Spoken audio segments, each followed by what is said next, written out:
minor point. You're talking about science can't say anything about purpose, and you gave an example of a church and tells you nothing about worship and all the rest of it. But I was thinking about that, and I was thinking that really a church, the purpose of that is to keep the rain off, keep the wind out, provide lighting and seating for people. The church itself has got nothing to do with worship. It's the people in the church that is the people, the ones that worship. Why was it built? It was built to keep the rain out. They knew we could do that. But why was it built so tall and high? The point that God up there. The point that God upstairs. That's right, so there is a purpose more beyond what they're saying. No, yeah, but the purpose is not in the building, I don't think, it's in the people. Yeah, really, that's what you, I think most people agree with you on that. Yeah, I think you're making a good point that So if you're looking for purpose, you can see functioning, and science can tell you about functioning. Keeping the rain off is a very good thing, when you want to keep dry, that is. But there were people who wanted a place to worship God which would attract them, would help them understand, and would be uplifted, and therefore they built that church, because they wanted to be able to do this with the rain off. But keeping the rain off was not the purpose, keeping the rain off was the function. Doesn't really matter, like all examples have strengths and weaknesses, but I think kind of the point is clear that generally speaking science will tell you how, but may not answer some of the why questions in terms of purpose. And I think like the whole purpose of science was to actually look for mechanical causes to explain how things happen without invoking purpose as the cause. And in a sense, a lot of science is kind of anti-purpose in a way, because the focus is on causes. But that's what it physics. I have no immediate hypothesis. Maybe they asked, what about God? Because he was describing the building, not the reason it was there. I'd like to raise the discussion about the hypothetical you finished on. You said that if you had become a Christian and someone had, when you became a Christian, if someone said you had to believe Genesis literally, you would have probably run the other way. And it is hypothetical because that didn't happen. You don't know what you did would do. And I don't like hypotheticals. But I would answer that one directly by saying most creationists, the vast majority of them, would not say that literal Genesis is important for salvation anyway. It certainly wasn't for me. I was a Christian for 5 or 6 years before I even thought of those questions. The first one I thought of was biological evolution, and from when I first thought of it, I thought it could be all wrong. I never ever felt that I had to believe evolution. I always felt that I could disbelieve it. I always felt that. And that becomes stronger and stronger as I've learnt more. To me, the basic tenet of evolution is just completely undemonstrable and no evidence for it at all. Sorry, which one are you talking about? Biological evolution. Which I'm talking about the way Charles Darwin expressed it in his general theory of evolution. He said that modifications occur in each generation, and he said that every living thing has descended through modification from the first living thing, which was very simple. He said both of those things in his original book, and I take that as the definition of evolution, if that's what you wanted. Common descent. So yeah, common evolution's descent come and the theory of evolution has come a long way since Darwin, and there are recognised problems in it. There are lots of good things in evolution. There's lots of support for what it says. It explains a vast amount, but there are some problems. The last universal common ancestor is what we're talking about, LUCA, L-U-C-A, and people. So this is not something that's hidden away. This is things people are actually studying and thinking about and looking for answers about. And no one knows what that could be, because any theory suggests it a whole host of processes going on. How on earth could a primordial blob have all the things, the properties that you would need for it to be the last universe? To someone who wants to talk seriously about that last common ancestor, you've got to believe in some real evolution and change of one animal to another kind of form. And Charles Darwin himself said that there was a very remarkable lack of any evidence for transitional forms, and since his time it's only gotten worse. We know it's even worse than he thought. Because as soon as you find a transitional form of Venus and this, it's in the middle, so now you need 2 more transitional forms between that and that. I don't actually think that's the case. So the fossil record hasn't got any better to support evolution, that's what I mean. Well, they keep on announcing new things in I between, agree. and it's, And it they're is highly getting better. controversial, aren't they? And as I said, you wouldn't really expect to see great detail, given that there are, I don't know how many thousands, potentially millions of fossils you can find that people have studied. But that's an actually minuscule proportion of all of the species that would have come and gone. Personally, I don't expect to see transitional forms, I don't expect to see a continuum. That's differentiating between what creationists actually believe. Creationists believe in natural selection. They just don't think that's the mechanism that's powerful enough to create large-scale evolution. The Do you have a second problem issue with I wanted to microevolution? raise, Do you believe in drug resistance? me, Yes. Yes, I do. So you have no problem with microevolution, like That's- bacteria? no problem with Well, so no microevolution. problem with micro, so it's more the step from like... But they still stay the same. They don't make a change from one kind of thing to another stage. They might be... Oh, yeah. You didn't clarify, because you were saying had problem with evolution. We know microevolution. There's no... Oh, absolutely.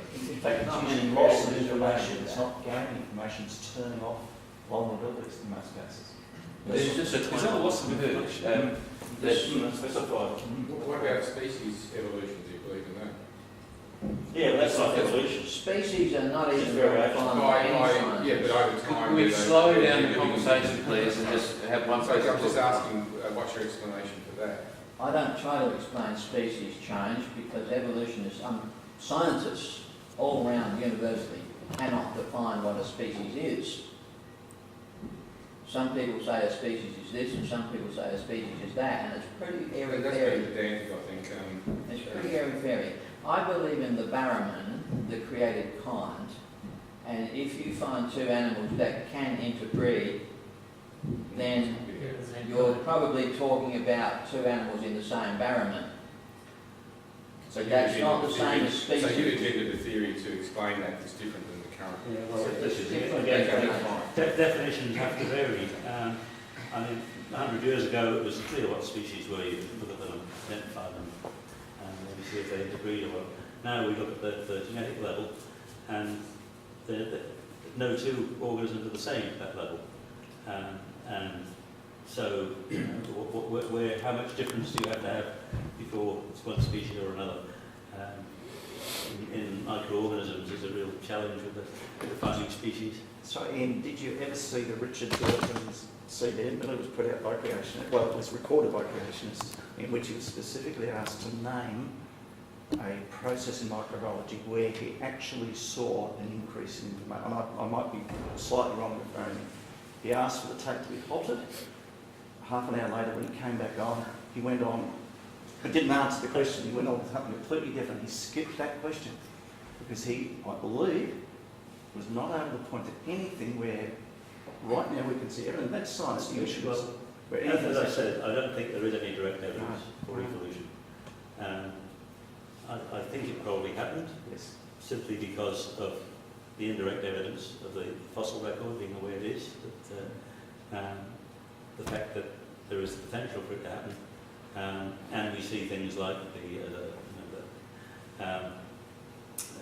they call the Galapagos Islands, where the finches are all species that don't exist anywhere else. They're bigger than they are at other places, which you can explain by an evolutionary process.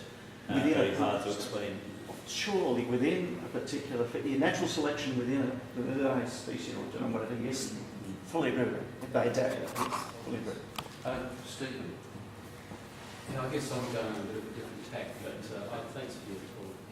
And, I find young earth creationism very hard to accept in light of what seems to be the evidence. That then does leave me problems in terms of what is Genesis 1 and 3 trying to say. And I guess on a very basic level, yeah, God created us. However, there's so many different nuances to the stories and the myths as you put them. Yeah. And one of them seems to be with Genesis 2 and 3, this idea of a harmony that's lost, so harmony between us and God and between each other, and also the environment. So there's an idea of something which was and then is lost. And I guess, you know, look at the world today and you can see, well, yes, there is this terrible relationship between people, between us and God and us and the environment. But evolution would suggest that there was never a time when, in some sense, the environment was against us through the natural disasters and natural violence and cataclysm, so that human life was always in danger through volcanoes and earthquakes and so on, which seems in some way then not to really match up with Genesis 1 to 3, which suggests, you know, there was this harmony, which is lost. But evolutionary ideas suggest there never was any harmony. You know, we were always in danger from the environment. I mean, today we can look at it and say, yes, we are destroying the environment. So there is a broken relationship between us and the environment. So there's truth there you can see, but in terms of there being a loss of harmony that was once there, that's hard to see. Do you understand what I'm Yes. Did you want to comment on it? I don't have a particular direct answer for that. I guess brings in the view of death. The whole thing of death too would seem, the Bible would suggest death comes as a result of our sin. Yeah. Whereas, you know, the path of evolution is one of death and destruction, and the web of life where the strong eat the weak and that sort of thing. So death has been a part of things from the start. So that would seem to be not consistent too in terms of death as a result of sin. They're the sort of grating points for me. But overall, I sort of think I can't. Yeah, I find it very hard to believe in a young earth, but these are still some grating points. And how do you meant to read then Genesis 1 to 3? I guess the issue for me is the one that I said is the one I don't have an answer for. Where did the relationship between man and God exist come from? Like from an evolutionary point of view, you'd say there was no distinct point. It's just kind of a gradual change. Not necessarily, no. I mean, Just evolved. Yeah, well, we're developing a sense of consciousness and empathy and all that sort of thing. So, so as I was saying to Stephen, I think if a shark bites your leg off, it's not an evil shark, it's just a shark doing what sharks do. If I cut your leg off, so I can steal your wallet or something, that's an evil thing. If I cut your leg off just for the fun of it, to watch you wobble. So somehow this moral code, which is pretty much universal, not a specifically Christian thing, is something that belongs to people and not the sharks. So I don't see how this can have come about. How this, I guess, coming down to, in the end, my sense of self, I don't think, see how something like that can have evolved, other than saying, oh, evolution did it as a magical trick. I'd rather say, oh, God did it. I have to choose between the two. can I raise a problem with that? Yeah. Well, like my cat, I believe my cat has got some sense of consciousness, and cats and dogs and other high order animals, and you only see variation by degree going down the animal change. Like there doesn't seem to be kind of a sudden transition between, say, one animal's conscious and another's not. Yeah, I think Except when you jump to us. Sorry? Except when you jump to us. There's a huge jump in types, isn't there? and that's the, I guess, is what I'm saying, that there's a qualitative as well as a quantitative difference between consciousness of people, even the best trained animals, in what they can do and see, and capable of imagining. I mean, your cat can't actually work out cosmology, whether it's creationist or Yeah, sure. but Kevin, that's what he's telling us better. You might say it is a problem for the cat. with regards to like we were talking about Genesis before, and can you use it as a history? I've read some stuff recently, and it seems that the history of Israel as God's people is actually pretty tough to work out as a history. Like, just forget the Bible was inspired for a second. The history is quite difficult to work out. It seems that at some point, I guess if you were to take the fact that God existed, whatever, that at some point in history God said to these people, put away all your other gods and worship me. And then maybe they work backwards from that point towards Genesis, looking at the other stories which existed, because you'll find a lot of parallels, like with, you know, Genesis, creation, and stuff like that. And they sort of put their own story backwards You into. will, and you also find some very substantial differences that are unique about the Genesis account. Yeah, sure. So. That God made everything. He didn't actually come and fiddle around with the chaos that someone else has. Yeah, so like their story was probably, whereas like the Egyptians and stuff were saying the sun is a god, the moon is a god, Yeah. they were saying, no, hold on, God created all these things. So Yeah, and that's interesting. I mean, God put lights in the sky. He didn't put the sun and moon in the sky. Just to make it quite clear that these gods, rather, there's a good word for sun and moon in Hebrew, but they weren't anything special. They were just these lights for men. They were the things to be worshipped. so it would make it very difficult to, it would perhaps, it's not a straightforward view of what Scripture actually is, I guess, but that's one that I've sort of come to understand. One thing I've noticed since I've read a lot on the philosophy of science and interpretation, and when people interpret the geological timescale, we forget that we take a pre-assumption to the measuring of it, and there's three major assumptions everyone takes that you can't possibly prove. You have to believe these things are true, and first of all you've got to assume that there's a certain amount of radioisotope, like Parrot and Jordan relationship in the beginning. You've got to assume that the rate's been constant, and you've got to assume that there's been no outside influence, and no one can get around those assumptions. It's just like if you take a bucket of water. The first one's wrong. You don't have to assume the amount. You actually get that by comparing ratios of different elements. Yeah, but that's linked to the other assumption. You've got to assume there's no outside influence. The constant rate is an assumption you can't get away from. And the constant rate. You can't know. You haven't been there to see constant. that. And yes, we don't know whether it's been constant over millions of years. But we know a bit. If you look at the stars, well again, the stars are a long way away. They seem to be behaving in similar ways to No, I'm just talking about geological stuff here, because that's a whole different realm. Well, it's not, because physics applies. Yeah, but there's all the assumptions we have about the universe, and by the time gravity and mass of the whole universe relates, relativistic. Can we just slow this down? Because you mentioned 3 points. One is just to clarify them. To clarify them.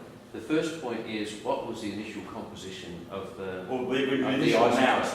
Yeah, for instance, like carbon-14. We can't know that unless you assume you got to believe that there's a certain amount. Yeah, so what was the original composition of carbon-14 and carbon-12? Yes. As just one example. And plutonium and lead, isn't it? yeah, there's a whole pile of different types of decaying isotopes. How do they know what was the original ratio? You don't. It's impossible to know that. Well, you can in the case. Hang on. You can in the case of carbon-14, carbon-12. Let me frankly open honest. I can't get over here and tell you the details of the radionuclide dating. I have known it. I don't have it in my head. You actually compare rates of different things decaying. You don't actually need to know the initial values. Carbon dating is different. That's not how you date rocks. That's how you date wood. Yeah, but that doesn't. That's right. I'm talking about carbon dating specifically, but the long-term ages. So carbon dating is based on the assumption that the proportions of the radioisotopes were similar at the time that Yeah, the tree was growing, or when it was cut down, to be precise, as they are today. We know that's not right now because of the nuclear testing.